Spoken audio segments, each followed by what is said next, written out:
Hey everyone, welcome back to our channel. If you're new here, please subscribe. I'd really love that. If you're returning, how you doing today? Before we get started, if you would like to sign up for our newsletter, please do so. It's never too late. All the information is always in the description box below, so you can get a hold of me or Trish, okay, along with all of the important information we always want you guys to have, okay? So, before we get started, grab your coffee, maybe some chocolate, because you just never know with me or what's going on in the world today. I'll tell you, you might not, you're probably going to need like an entire carafe of coffee today, because oh my God, when I tell you, it's just, it keeps coming, it keeps coming, it keeps coming. It's like, slow down. No kidding. So this email just came in literally about 10 minutes ago. So, and because I value your privacy, I will never reveal the names of my subscribers and who sends me emails, okay? But it starts out like this. From a friend who works at Costco. Just got this 2 minutes ago. Okay, so there is a recall on turkeys. So guess what? Thanksgiving's around the corner. Nay, nay. And this recall has not been released to the public yet. The manufacturers are dealing with it internally, as they haven't really distributed to the companies. Our main account is with Purdue and Butterball. Yeah. So, wanted to get that out to you. All right. And then, there is just a few things more that I want to get out to you. Okay. So, this is from another subscriber. She said, "Good evening. I live in Tampa. My brother is part owner of a fruit market. One of his vendors delivers to a local grocery store, and he told my brother to buy turkey now because they're not going down, and there is limited amount of people. Wait too long. Don't wait too long. There won't be any left. This is concerning, and so I wanted to let everyone know." Well, thank you. So don't wait too long. Whatever turkey product is out now, get it now, because like the other email that I just read. All right. So, I mean, it's like, I almost feel like, and I'm not the only one to say this, with all these recalls, are they really recalls? Or are they just saying that there's recalls so they can gather all this food up for themselves?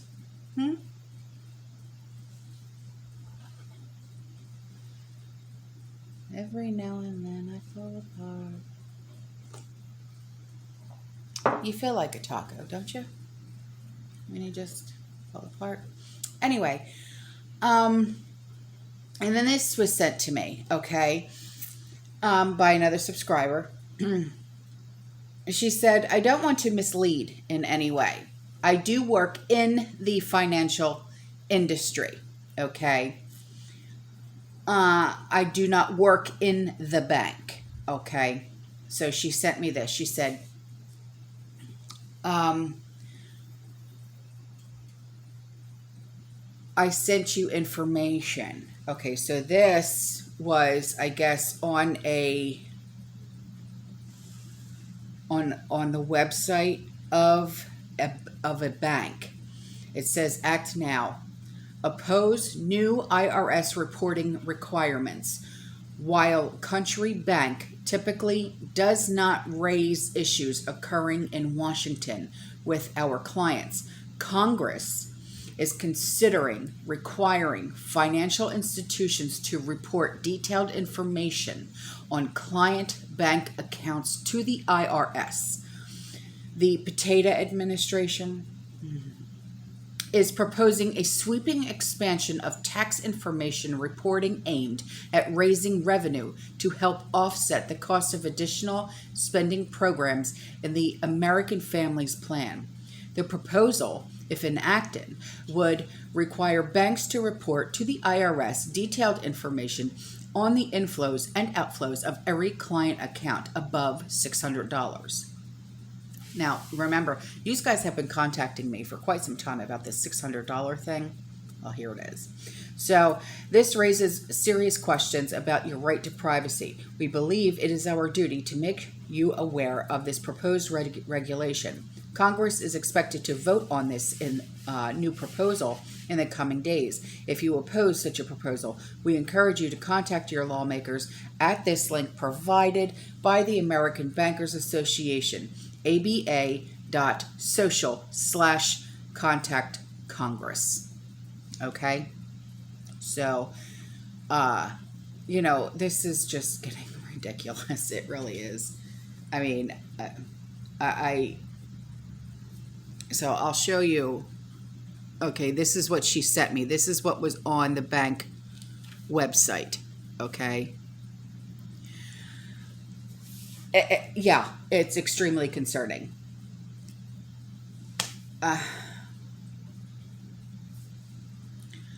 I don't know what else to say. I really don't.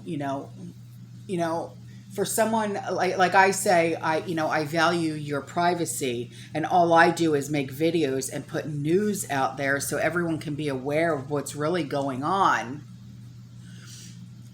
And yet we got him who doesn't value privacy at all, and they want to know every transaction that's above $600.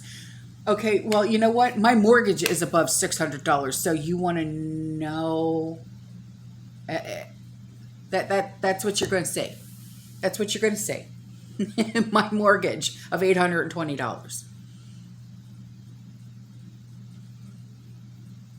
Yay! How exciting. You're going to know that I pay my mortgage every month?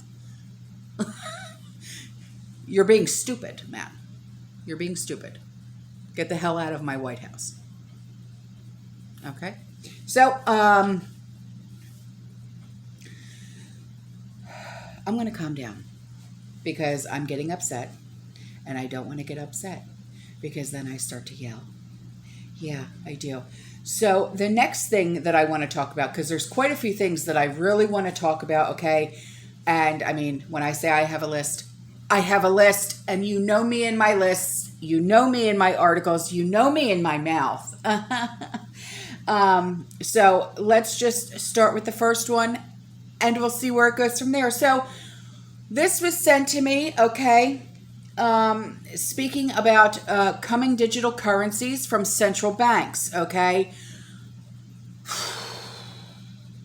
A spokesman from the Bank of International Settlements admitted, we will have total control over global currency. We will know who spent each dollar and how.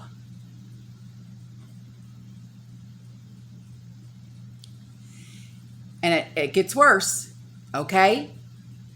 The spokesman appearing in a video, and when you click on the link, because you know how I always leave links for you guys so you can have your references, and there's always sometimes there's a video in the link and stuff like that, okay? Watch the video, okay? Because there's a video, and he's in the video, and he goes on to admit through rules that they have established, because you know how they establish their own rules, that they enforce these rules onto us, but these rules are not enforced onto them themselves. Okay? Matter of fact, I have a sign, okay? And funny enough, I'm going to get off track for just 2 seconds here.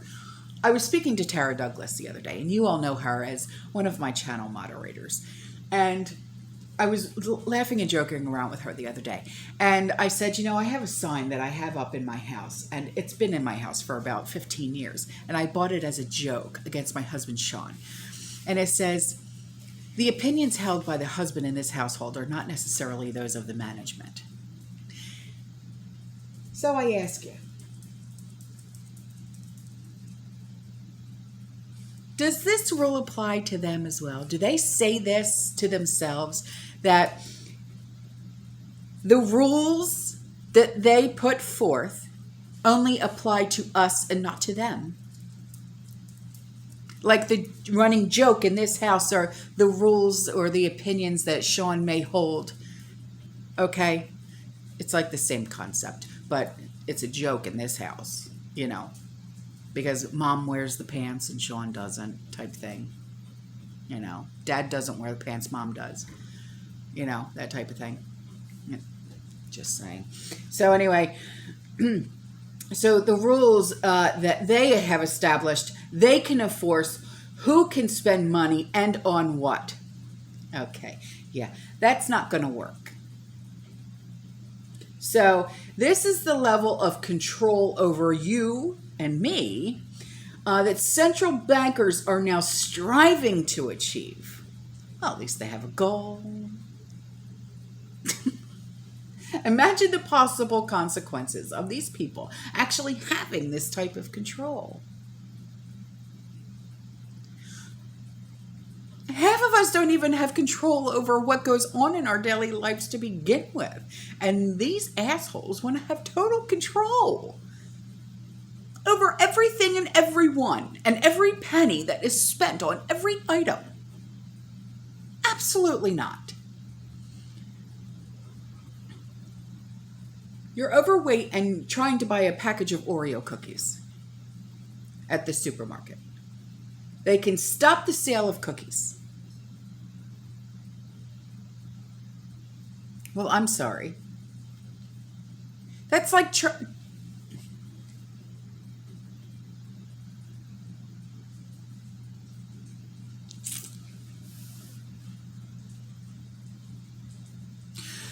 No one's going to stop me from eating chocolate.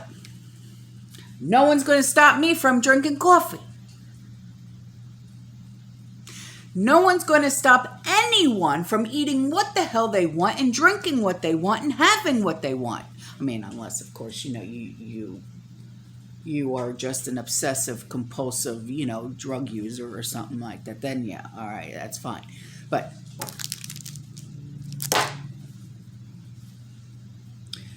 you have a car that is older, okay? Like my car, I don't have a brand new car. I have a 2013 Kia.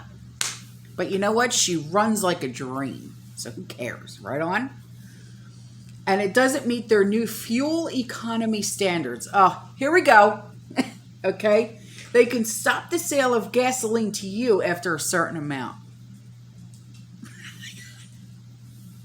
Oh, kids. Oh, here we go. You like it cooler in your house in the summer. Oh, my thermostat's set on 72. You ain't changing that. All right. And warmer in the winter.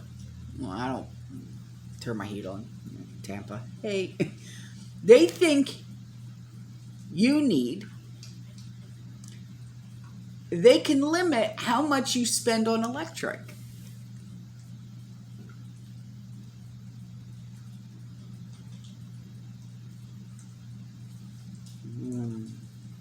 You want to buy booze or even recreational drugs? Okay, well, see, this is where I draw the line. Recreational drugs, nay, nay.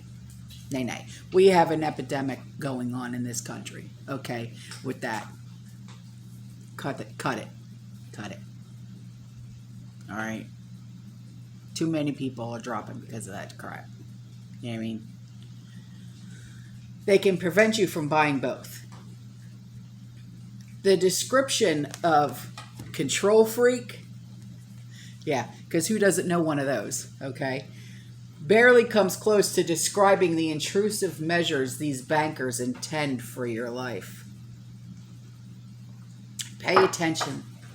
There are strange and deranged people with strange and deranged ideas trying very hard to take over your life.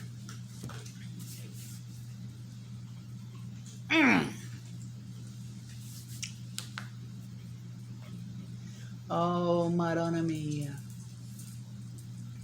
Oh, kids.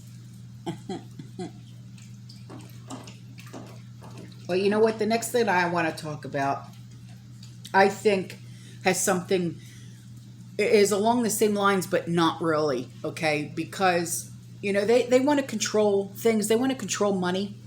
Okay. Well, how about this? In the state of Florida, I know, okay, because I live here, right? I live in Tampa, all right?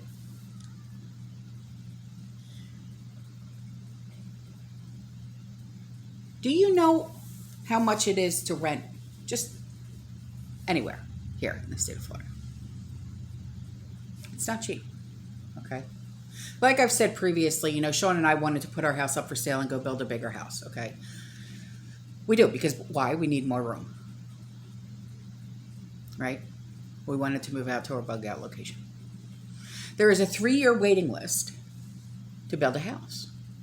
So if we were to sell our house right now, we would have to go rent.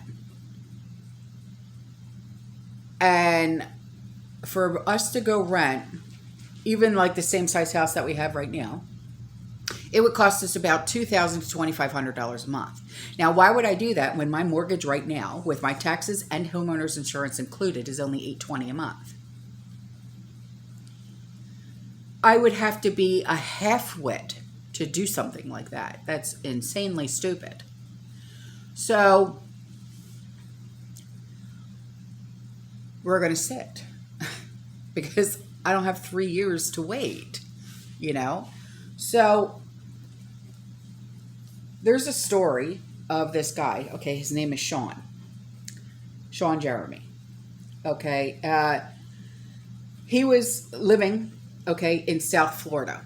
Now, South Florida, like Miami area, okay, that's, where a lot of people like to live because Miami, it's not all it's cracked up to be, in my opinion, okay? More people are finding themselves priced out and into the streets. And yeah, it's not just happening in Miami. It's happening all over the place, okay? Just talk to my brother-in-law, my sister-in-law. They own a moving company. And 9 times out of 10, their contracts are with either realtors or landlords because of evictions.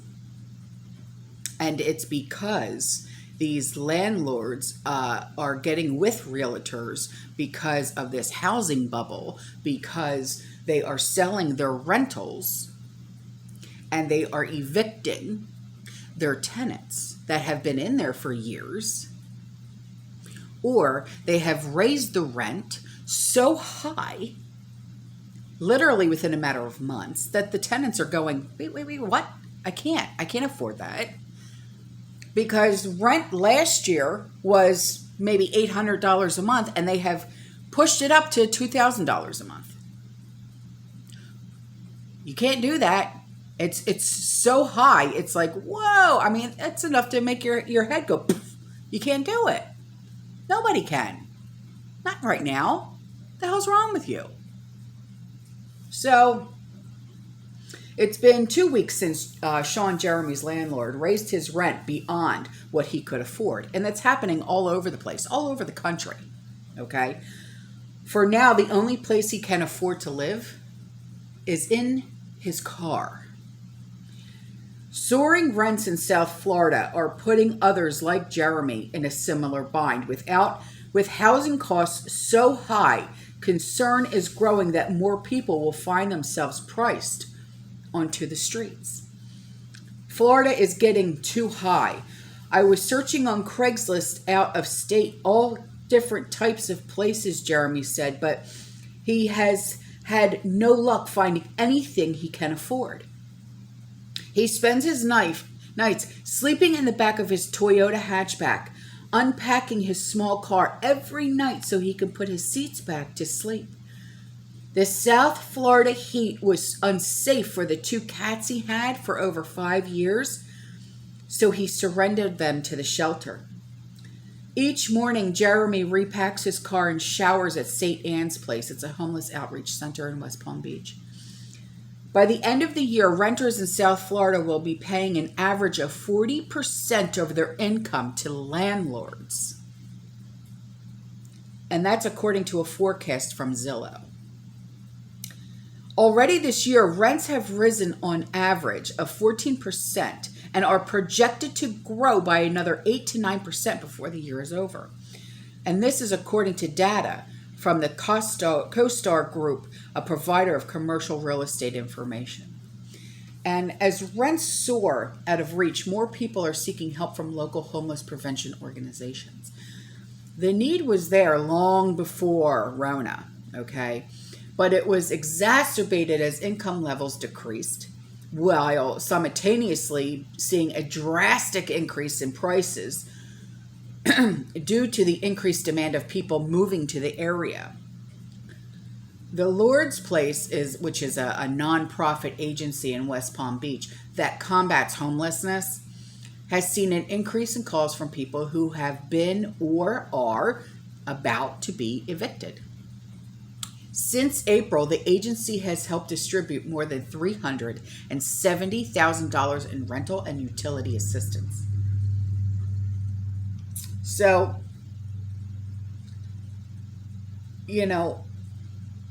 with people trying to control every aspect of your life, and then on the other hand, you have I have nothing against landlords. I know a lot of you are landlords. But then you have someone like this guy who's now living in his car because his landlord literally raised his rent so high that it was literally unreachable. It's sad. It's sad to see this happening. I hate it. I really do. Oh, God. I hate it. I really do. All right, guys. That's all for this video. I will see you in the next one. You stay safe. You stay positive. You keep prepping. And as always,